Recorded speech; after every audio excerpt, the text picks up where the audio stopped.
at Leeds Trinity University, we have Ciaran Jenkins from Channel 4 News. Thank you. So, you do work out of the Leeds News studio. Yes. Previously, you were in Scotland, and you've worked extensively in Wales. Tell us how you've come to work out of the Leeds studio. Well, I suspect that I'm like the most out of London-y correspondent type presenter in TV news right now, I'd say. I'll make that claim because I started my career in Wales for 5 years. Then I got a job at Channel 4 News, very, very briefly worked in London for like 3 months, and they said, the North of England correspondent has left. He just disappeared. Can you go up? And I went up, and I lived in a hotel like Alan Partridge for like 6 months, and then just like planted my flag, got the job there. Then 5 years later, got a Scotland correspondent job, did that for 5 years, and at that stage, I think I was pushing for progression in my career, and this opportunity came up in Leeds because Channel 4 News is co-presented from Leeds 4 nights a week. And they need somebody who's present in the studio, who understands the UK outside of London. And so I've got this job presenting from Leeds and also doing data sort of correspondent role as well. So I wanted to touch briefly on the data correspondent side of things. How did that come about? And at what point of your career did you think, I'm going to specialise in data? Well, I mean, I think, first of all, it was a gap in our program, in our newsroom, that we didn't have this particular expertise. And as I'm sure you all know, and the sort of work that you are doing, this is an incredibly important area of news going forward. People want to understand the numbers behind the story, and they want to understand trends. They want to see graphics, they want to see these things explained to them. We didn't really have that, so that was a key focus for what we're doing in Leeds. We thought we'd build a team there, along with our fact-check brand, which has got a long-standing reputation, so I'm there to head that up. And I'd say that, as a reporter in Channel 4 News, you do a lot of different kinds of stories. It's not like working for the BBC or ITV. We have a small team. Everyone has to be flexible. So like one day you could be like out in covering an earthquake somewhere, a breaking story. You could be covering a political story. You could be covering a horrible crime story. But a lot of the stories that I tended to sort of build myself had this data focus, I found.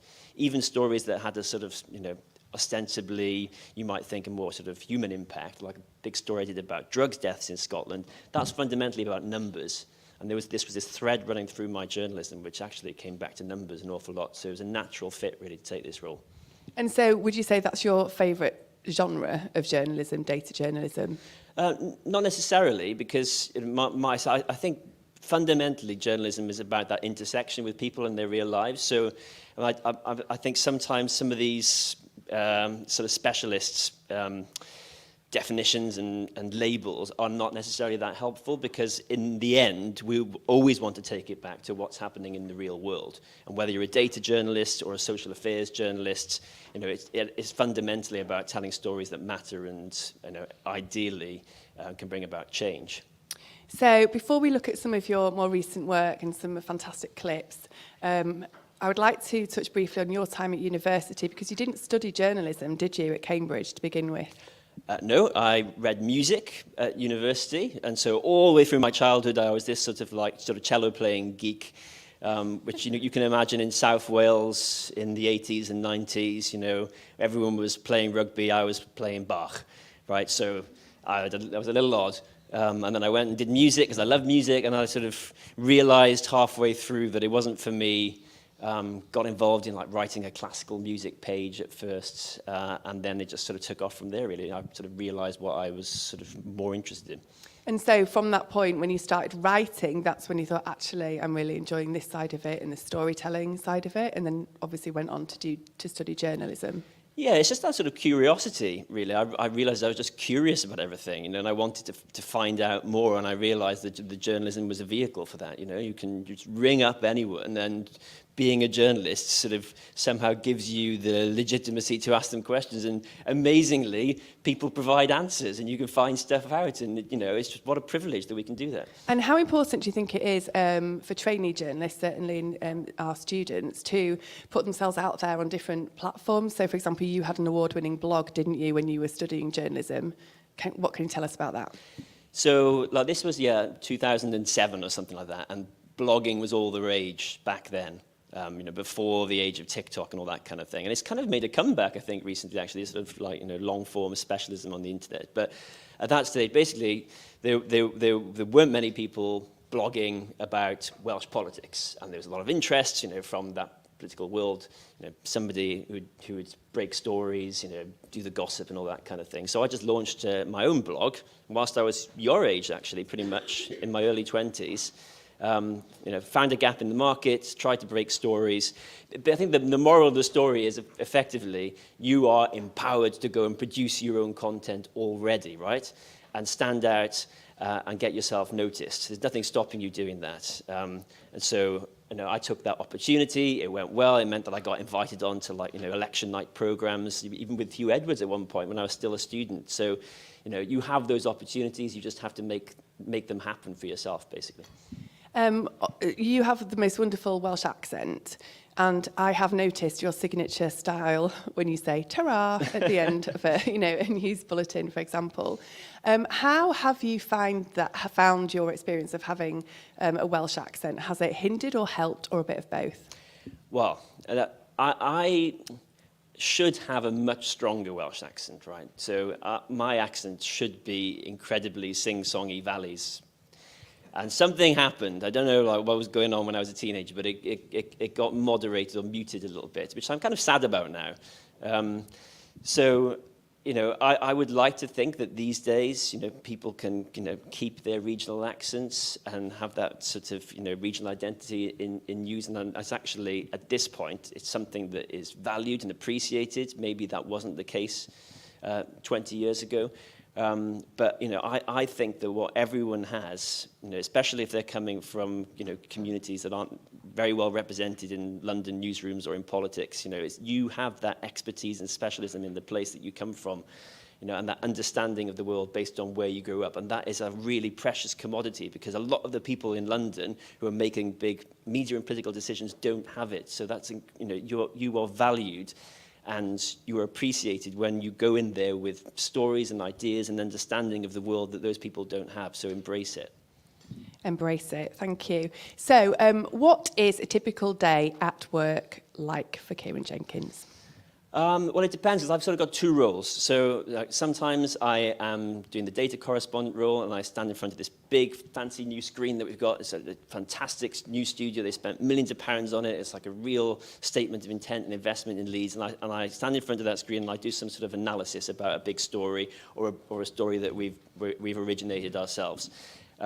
If I'm presenting, it's sort of a different role. I'll be in the Leeds studio or sometimes in London, and you get sort of on the day, as the day progresses, sometimes you don't know what you're going to be interviewing people about, and you get told throughout the course of the day you'll do 2 or 3 interviews, maybe on a political story, a domestic story, or a foreign story, and you just gen up on it as quickly as you can ahead of the program. Sometimes they've pre-recorded the interviews and make sure that you ask intelligent questions. And who is it that's telling you what you're doing? So on the day, we have like a program editor who is in charge of that 1 hour of television, which is quite a lot of television to fill, actually, on the day. Sort of, when we wake up in the morning, we've got to fill 60 minutes, prime time, Channel 4, by 7 p.m. So, they make the decisions, but we have, a morning meeting where everyone comes together and decides what's going to be in the program that day. So we're going to look at a little clip now, very recent, which is, just as you said, about the screen with lots of data on, and it's the rules of war. And then I just want to talk to you about how you start gathering such colossal amounts of data after we've watched this clip. The issue of international humanitarian law is fundamentally important. Namely, have war crimes been committed in the Israel-Hamas conflict? The rules of war have their origins in the Geneva Conventions, drawn up in the aftermath of World War II, focused on the protection of civilians. Along with more recent updates, it's been codified by the International Committee of the Red Cross into 161 rules of war. So have there been war crimes in the recent violence? Well, the atrocities committed by Hamas on October the 7th, murdering civilians and taking over 200 hostages, were widely condemned as war crimes. Rule 1, attacks must not be directed against civilians. Rule 96, the taking of hostages is prohibited. What of Israel's response? The United Nations Secretary General suggested there had been breaches on both sides.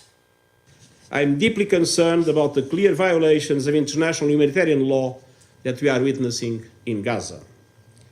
Let me be clear, no party to an armed conflict is above international humanitarian law. The International Committee of the Red Cross, the organisation central to establishing these rules, said Israel's siege of Gaza was not compatible with international humanitarian law. The interpretation of these laws, though, is contested. Israel says Hamas has bases in tunnels under hospitals like the Al-Shifa hospital. The rules of war say hospitals must be protected from attack, but they can lose this protection if they're being used for military purposes. And listen to Israel's justification after it attacked the Jabalia refugee camp. About the civilians there, we're doing everything we can to minimize. I'll say it again.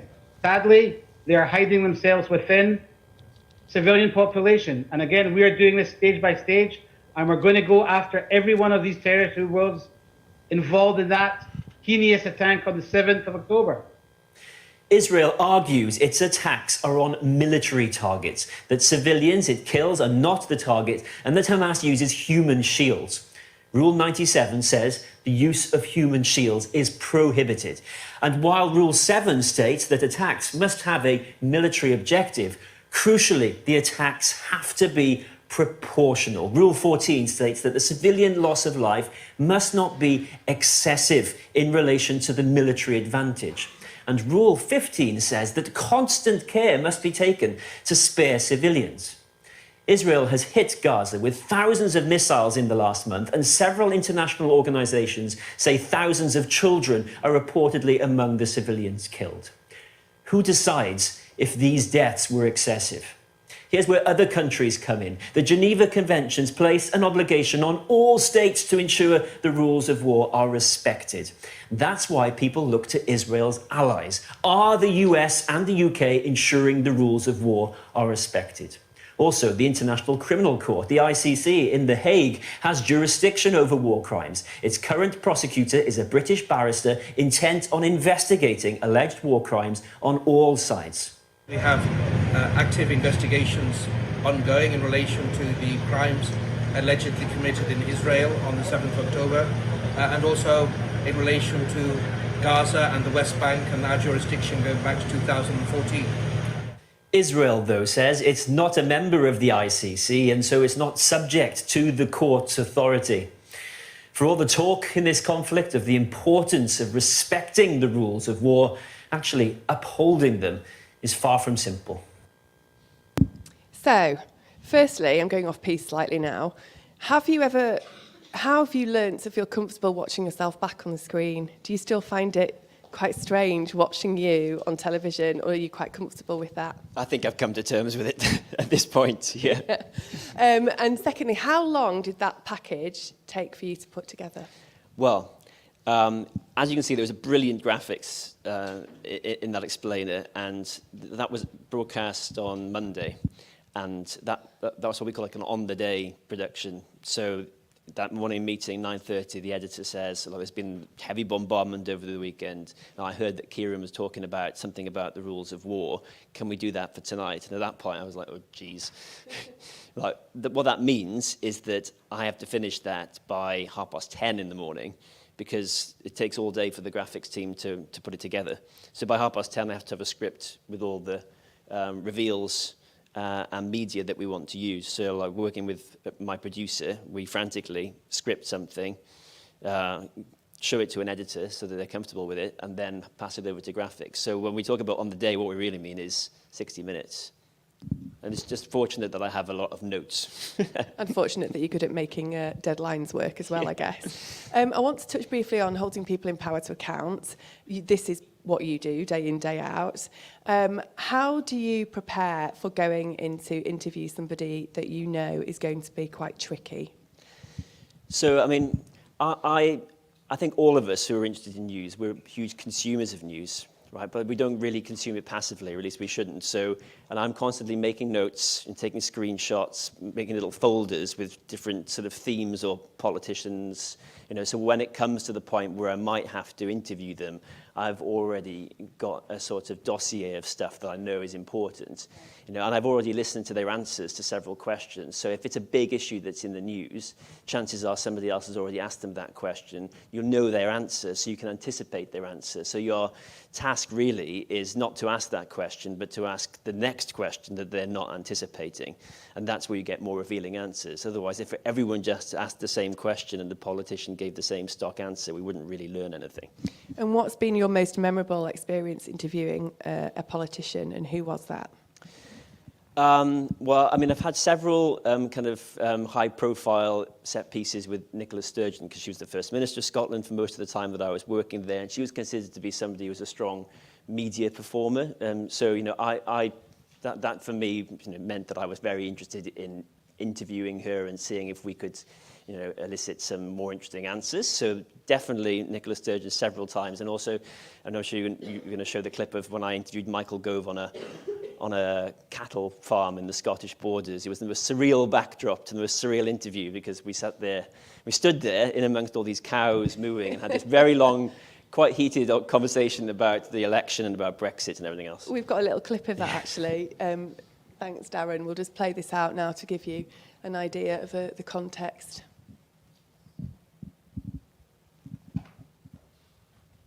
Yes, it is. Yes, it is. But I think a critical thing... You think it's true? I think a critical thing, Ciaran, is that if you want to have a proper conversation... No, there'll be 40. If you want to have a proper conversation, then we can have a proper conversation. But, of course, what you want to do is to mount a polemical case. And, of course, that's perfectly legitimate. This is called scrutiny, Mr. Gove. We're just asking you simple questions about what is true or not, so the voters can make up their minds. It's a polemical... Tell me this, then. You did say... It's a polemical argument, Ciaran. No. Do you want to talk about Brexit or not? I do, but one of the things is that you're using this interview as an opportunity, and I completely understand it, to mount an argument. Now, there's a perfectly asking you for the truth. There is a perfectly respectable type of journalism in which you mount an argument, you use rhetoric, you interrupt, what rhetoric, Mr. you Gove? have a series of propositions which you believe in. That's perfectly fair journalism. What it's not is objective. What it's not is it's in not the objective best... to ask you if you're going to build 40 hospitals or 6. No, because what you've How done is that not objective? is that you have an argument that you want to prosecute. It's not. I'm asking you, are there going to be 40 hospitals or 6? What can be more objective than that? Well, I've explained earlier 40, but the whole line that we're only going to build 6, of course, is a Labour line. It's one of the Labour lines that was repeated by Jeremy Corbyn last night. You're repeating it now. Again, the BBC concluded the same thing, perfectly Mr. Gove, legitimate and all polemical independent journalism, Ciaran. conclude the But, same thing. well, one of the things Are they about... all polemics as well? One of the things about fact-checking is that it's important that we do have independent corroboration. That's what we did last night. That wasn't independent, Jeremy that was the Corbyn's... Conservatives. Yes, but it was based on objective criteria. And objective criteria are important in elections, as is the expression of opinion. And you want to express a particular opinion, and I'm fine with that, but I think it's only fair that Channel 4 viewers recognise that what you're doing is putting forward a particular point of view in order to create a particular argument. And again, that's fine. People will know that you're arguing... People will be very confused about what you're talking about, because you're asking you for simple facts and simple truths. No, I think people will know... Let's talk about Brexit and getting Brexit done, because that's what you're here to say. I think, you're talking about getting Brexit done. I think people will know exactly what you're doing, which is fine, which is mounting a rigorous left-wing case for a particular political point of view, and that is fine. People know that. They know that's what you and Channel 4 News do, and then it's only fair that people can make a judgment about that. Very serious allegations here, and I think that they wouldn't stand up to objective scrutiny. So amazing, absolutely astonishing. During that interview, towards the end, how you kept your face straight. I mean, he was trying to tell you how to do your job, wasn't he, essentially? Not only that, he was telling me that I was doing it wrong, that I was mounting a polemical argument, which is, the reason I pushed back on that so hard is because it matters a lot to me, actually, objectivity. I don't even tell my parents or my wife how I vote in an election, because I somehow feel if I were to say it out loud, somehow I'd be compromised. It matters so much to me, that idea of objectivity, and that's why, as an interviewer, that just goes to the core of your legitimacy to ask people questions. And within journalism, within the industry, you do have a reputation for dealing with people in power, such as Michael Gove, in this way, and the rhetoric of keep going. And do you take much kudos from that? I mean, that's quite rare to be that close to a politician. I mean, it helped that was during the 2019 election, which was the Get Brexit Done election. And this was an event that, we were invited to. And you can only really do that sort of interview when you're as close as we were in that setting. When you're speaking to somebody down the line, or it's highly controlled and you only have like a couple of minutes, it's very, very difficult to do that sort of accountability interview. I remember, I think it was the election before that when I got to ask Jeremy Corbyn one question, which is another one of those viral clips that I did, because they said I could only ask him one question. And I said that was, ridiculous, because you can't even follow up. And so what I did was I asked one question, but I asked it 8 times until he gave an answer. I take it you got the answer. Well, I'm not sure we did at the end, but I think I made the point. Well, on this subject, I think we should look at Nicola Sturgeon, because obviously somebody who liked to perhaps think of herself as being such a strong media performer, and here in this little clip we have of you interviewing her, I want to ask you afterwards again, about your personal opinions coming into the play of an interview, which I'll come on to.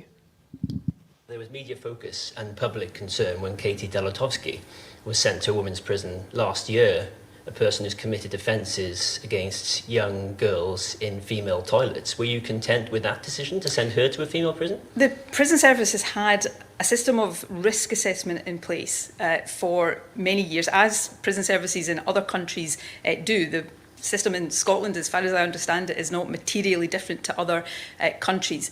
And that is operational decisions for the Scottish Prison Service that they reach after robust risk assessments. I'm asking you, were you content with the outcome of that decision? These are operational decisions that have been taken by the Scottish Prison Service. Well, so was the recent case in which you did intervene. So why did you intervene this week and not then? Well, the concern that has been given rise to because of the focus, I think, for the general public, needed to be given greater clarity. And secondly, the focus that we've seen in recent days for the trans community itself. Remember, like the general population, the overwhelming majority of whom commit no crimes ever of any description.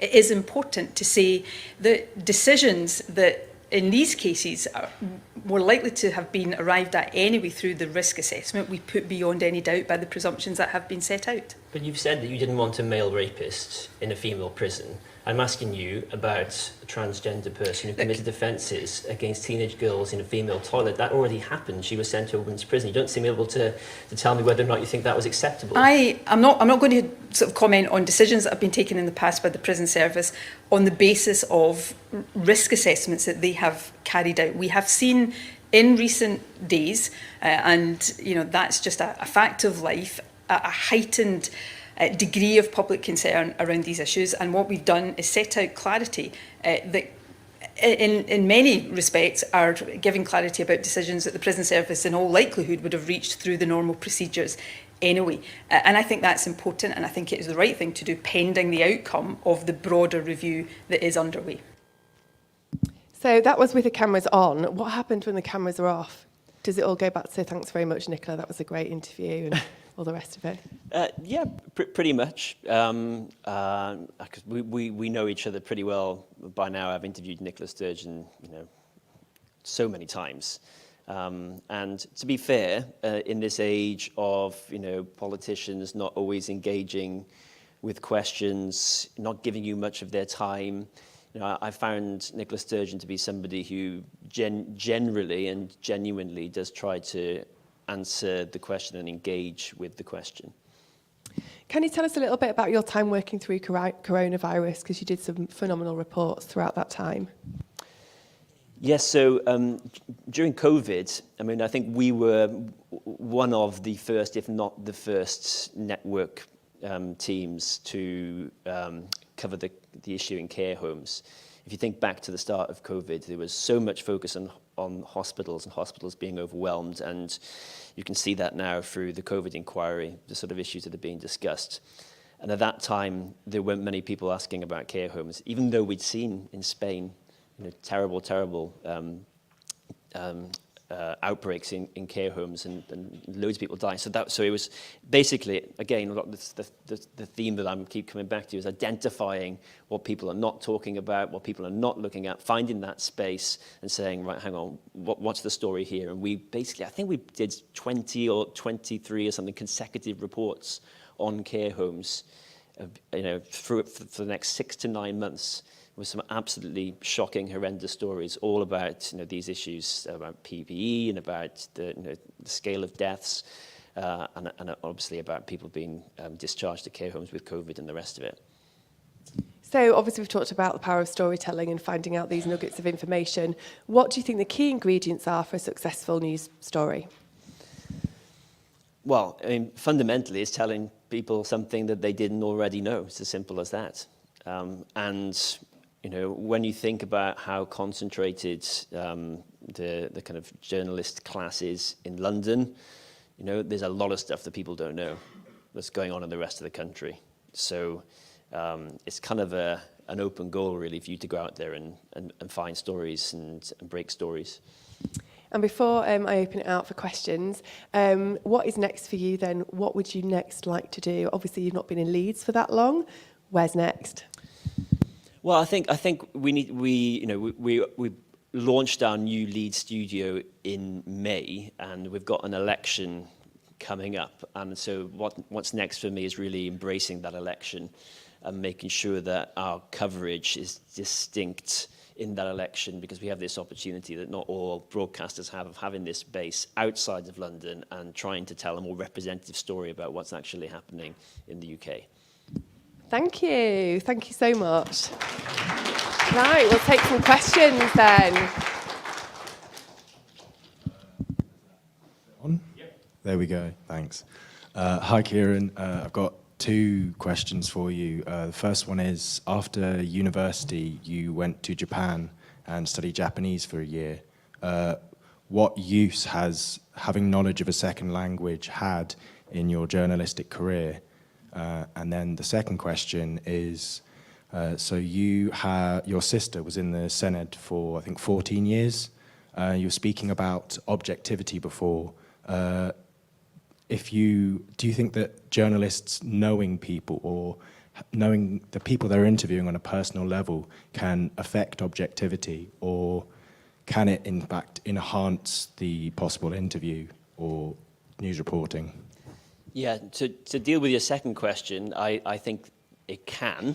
I think you don't want to be interviewing your mates or your family members.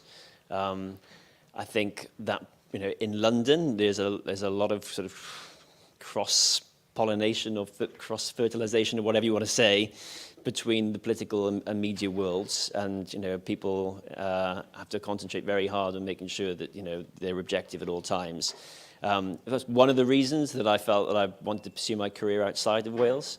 In Scotland in particular, it's an incredibly kind of sometimes febrile political world, with entrenched opinions on each side. And I went into Scotland as an outsider with basically, no backstory, the ability to approach Scottish politics with complete objectivity. And that's one of the reasons I think we did so well there. I don't have friends who are politicians. I don't hang out with politicians. I don't, have anything against them, but I don't particularly want to, because I think it makes the job easier. Just to keep that separation. And on to your first question about languages and experiencing a different country and culture, yes, I think it's incredibly important, if you can, to see the world and see how it makes you reflect on the kind of prism through which we see the news, which is obviously really important right now with the Israel-Palestine conflict. Because the rest of the world isn't seeing the news that we're seeing it. They're seeing it through a different filter. So it opens up your brain to that possibility. On that note, just a quickie, where do you consume your news from? All sorts of places. I watch as much as possible. I listen to as many podcasts as possible from around the world. Over time, I've sort of built up a kind of lists in terms of audio and television networks and newspapers from around the world, things that I read and consume. I think diversity is the key thing, but obviously, make sure that you're consuming news that is reputable. Hi, Ciaran. Are there any recent pieces of journalism that have really impressed you, and what was it about them that stood out? Oh, I mean, there so much of what was done in Ukraine impressed me. I thought that Quentin Somerville's reports from the front line, his bravery, his honesty, for the BBC was astonishing, and just really bold. And what I think always impresses me about somebody like him is his willingness to sort of challenge sort of conventional or assumed narratives, which is the hardest thing to do as a journalist, because you get these narratives that sort of sweep people up, and the easiest thing in the world to do is to repeat them. The hardest thing to do is to take a step back and say something slightly different, or even very different to what other people are doing. So anyone who does that has my respect. Hi, Ciaran. I was just wondering, as a regional correspondent, do you sometimes get frustrated by what is going on in London? In that I know that during the Brexit referendum, that was a massive shock to everybody in London. And I think that you'd already picked up that there was quite a groundswell, and some people were voting thinking that they were going to get rid of people who are already here as immigrants. And do you think people in London are possibly underselling the impact of the SNP's potential collapse? I don't think it's like the fault of London newsrooms that they don't have the same understanding of the world outside of London that those of us who live and work here do. It's just a kind of inevitability of having so many journalists based in London and their lives concentrated there. I don't think there's any intent, but I do think that the more that we have journalists and newsrooms based in the rest of the UK, telling stories from the rest of the UK, the better it is for the public understanding of what's actually going on in the country, whether it's Brexit, whether it's what's going on in Scotland. And I think the challenge will be when it's not London looking out at the rest of the UK telling stories, but the rest of the UK looking back at London. When you sense that in the news, I think perhaps we'll know that we've truly reached the point where it's sort of representative of how the UK actually is, because more of us live outside of London, right? So that should be the natural way of things, and yet it's not. Hi, Ciaran. I have a sort of two-part question. Has there ever been a story that you reported that really hit you emotionally? And if there has there been any support for you to help you kind of go through it and help you report it? I think we're improving on sort of emotional support for journalists, like right now in newsrooms, because we're consuming a lot of really horrific images that we don't broadcast, and that, if that's not just the correspondence you see on television, it's particularly people with sort of input roles in production who are having to take a lot of this media in and seeing horrific stuff, and there is support available in newsrooms for people who are affected by that. Me personally, during COVID, and I said I covered care homes for about, non-stop for about 6 to 9 months. And I really started to sort of feel the pain of the people who worked there. And, I did cry several times when I was interviewing them, because it was just awful. Like, each of these care homes was experiencing basically something equivalent to a natural disaster. They'd never seen death on that scale, and they needed support, and they probably still haven't had it. It's extraordinary what those people went through.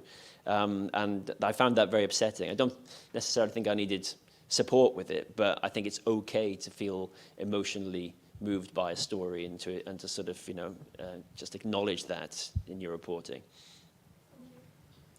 Yn gyntaf, diolch yn fawr iawn, Ciaran.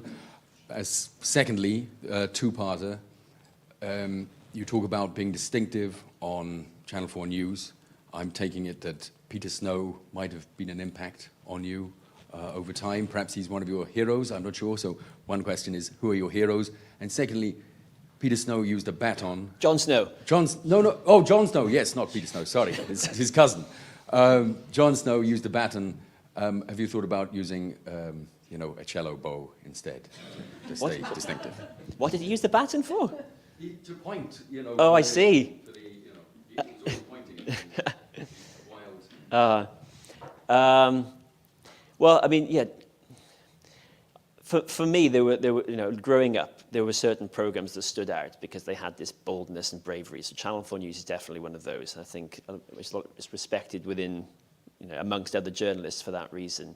You know, we sometimes are willing to stick our neck out and tell stories that other people aren't willing to tell. And for me, that is incredibly fulfilling and enriching as a journalist. And you know, Jon Snow represented that for so long. He was like the symbol of that, the figurehead of that for our program. And he was a huge personality in the newsroom as well. You know, and he really, you know, wanted to bring people through, build them up, and he was sort of epitomized that sort of ethos that we had as a program. So he was hugely inspiring in that respect. You know, just go out there, ask the difficult questions, tell people something they don't know. So, you know, I would say that Jon is definitely somebody that I look up to, and I still, you know, talk to quite a lot.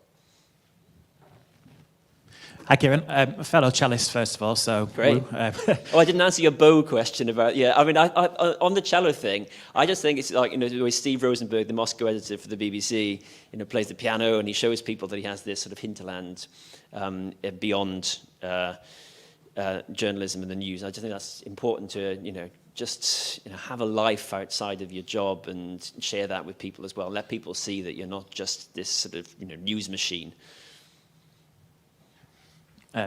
Cool. First of all, thank you. It's really interesting today.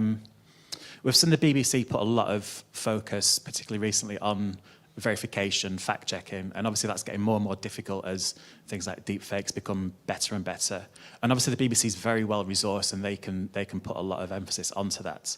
How does your team cope with that? Obviously, with much less resource, how do you go about verifying things in such a difficult age of verification? Yeah, in some ways, we're doing what we've always done, because if you have journalistic standards, you would never, ever broadcast anything that you weren't sure of what the source was. And we've had social media and user-generated content for some time, and we were always verifying this kind of source material before we broadcast anything. So I think now what's changed slightly is sort of more deliberate disinformation. So people pumping stuff out that, you know, purports to be something that it isn't. But the principles are the same. And, you know, whilst the BBC has this verified label, you know, we don't put a verified label on it, but we wouldn't broadcast anything that wasn't verified. And, you know, I'm sure if we don't have the same sort of resources in terms of personnel, we have the same commitment to verifying absolutely everything that we broadcast. And during this conflict, it's more important than ever. And sort of big strand of my reporting back in 2016, time of Brexit and Donald Trump, was actually going to the sort of origins of some of this misinformation and trying to confront people sort of head on about what they were doing and why. Hi, Ciaran. Just want to say, absolutely great. That's brilliant talk, and you're actually quite an inspiration, because I would like to be a newsreader at some point, and I look up to you as well as obviously other Channel 4 News presenters such as the great Jon Snow and Christian Guru Murphy. So I've got two questions. I'd like to ask more about what an average day at Channel 4 News is like. And my second question is, who was the toughest person to interview? Well, thanks for all the amazing questions as well, by the way, because you don't always get such good questions when you come to talk to young people. So that's really encouraging. So well done, you guys. There's no such thing as an average day at Channel 4 News. You know, we're quite a small team, and I think that's a really empowering place to work, because you know, you don't feel disconnected from the decision making at Channel 4 News. Everyone has an input, from the kind of most junior roles to the most senior roles. You know, everyone's views are appreciated and valued, and you know, an idea that might have come from somebody who's just joined us, you know, or is in a lower production role. So I think that's what makes our newsroom unique, is that it's small enough for, you know, everyone to have an input. And so there's some great ideas coming from people, especially, you know, younger folk like you guys who are coming in, you know, to digital roles and that sort of thing, you know. And the way that the newsrooms are now, you know, you can go and produce content, you know, for TikTok or YouTube for us and really make a difference. So, you know, I think what's good about what's changing in news is that there's a whole lot more platforms, and you know, there's opportunities for, you know, young people like you guys coming through. What was the second part of the question? Sorry, I've missed it. Who was your toughest interviewee? Oh, toughest interviewee. I mean, that was a tough interview, right, with Michael Gove, because I wasn't expecting when I went into the interview for the interview to become, or for him to try and make the interview about me. So in that respect, it was that interview, because I had to somehow think on my feet and say, you know, I don't want to go into this territory, and I didn't think it was fair, but how to still conduct an interview and, you know, for it to remain professional and actually revealing it somewhere. And that got nominated for the RTS Interview of the Year award, which was nice, because I'm not an interviewer at that stage by trade. I was still a correspondent. And just picking up on the awards, actually, and reflecting on your successes, which I think reflection is such an important part of what we should all do. Do you ever look back and reflect upon all your achievements and your successes? I mean, it's nice for people to say you're doing a good job. So yes, in that respect. But I mean, I think we all of us in journalism have this sort of impatience that we're always looking to the next thing. You know, what can we do next? What big story can we break? You know, so whenever we're not doing that, and I think that's all the people that I admire and respect in journalism are constantly pushing, looking for something else. It reminds me of something that Piers was saying on Monday. We talked about Piers Morgan, and he was saying, you know, he works every day, even if he's poorly. He has to be, you know, on Twitter or social media. He can't not. It's ingrained in him, and he's always looking for the next. Yeah, and I'm not sure I would go that far, because I you know, back to the cello thing, and I think it's important to give yourself some mental space and a break. And if you are constantly on it, and you never step back, then I'm not sure how healthy that is in terms of, like, you know, if everyone was like that, imagine the sort of working environment we would have. So, you know, I think just, you know, you can sort of, like, you know, take a break, but keep an eye on things, and then come back, you know, to the turbocharge with ideas. Turbocharged, I love it. Yeah. Another question, one more question. Hey again, Ciaran. So you touched on it before, but so an Ofcom study earlier this year revealed that the majority of 12 to 15-year-olds in the UK have TikTok as their primary news source. And the form of news on there is far more short form, rapid, and designed to drive up engagement, compared to more long form news that you've spent your career doing. Do you think the traditional news channels should adapt to change their news to appeal to that younger audience, or should they remain as just a sort of reputable middle ground to try and give more trustworthy news? You ask really difficult questions.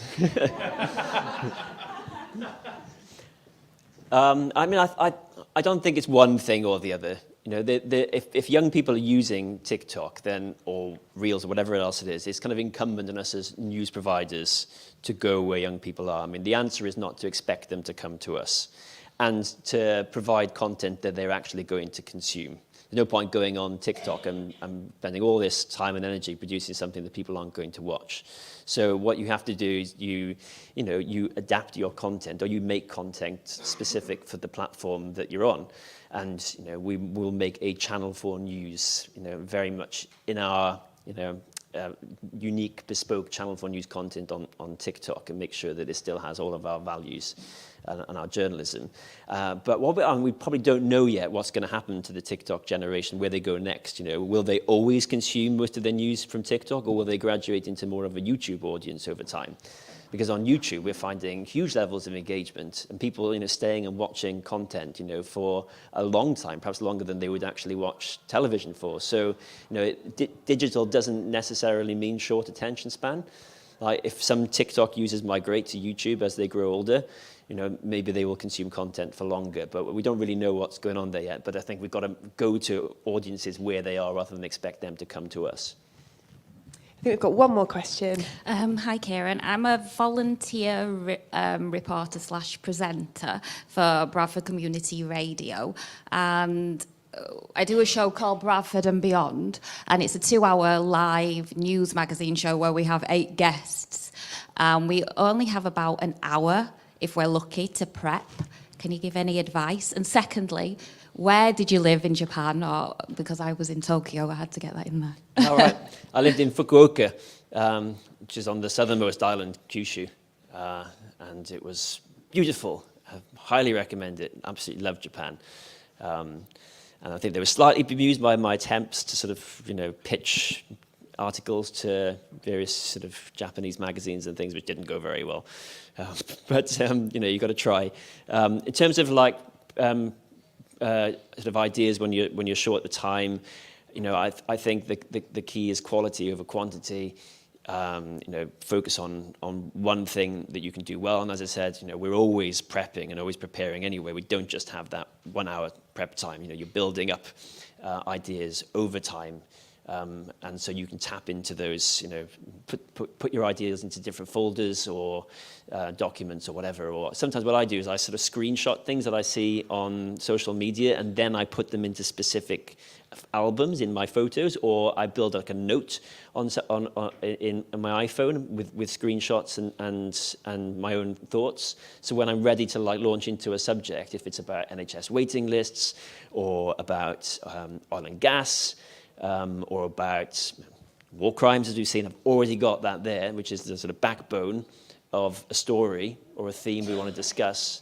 And so I'm not starting from scratch each time. I've just got one final question. What's the feeling like in the Channel 4 newsroom about Krishnan on Strictly? And are we expected to see you with some glitter next year? So I went to like yoga on Friday, and it was like a class mainly with sort of women in their 80s and a few women in their 40s and 50s. I was the only bloke. And they got me to do the same exercise as the ladies in the 80s because they were worried that I would fall over and crash into everyone when they went upside down. So balance and agility are not my strengths. So even if in a world where I would do Strictly, I would probably be voted off in the first week. So hats off to Krishnan for like his amazing skills that none of us knew he had. He did not sort of moonwalk through the newsroom before this or pirouette or whatever he's doing now. Like we're all shocked and astonished with no idea where this has come from. He seems so incredibly happy. He's just smiling all the time. He even said in that first week that his face was hurting because he smiled so much. And I think, you know, we were all sort of saying, yeah, actually, this is a side of him we've not seen before. And by his own acknowledgement, he hasn't seen it either. So we don't know where it's going, but, you know, we're all for it. Ciaran, thank you so much. Thank you. Big round of applause.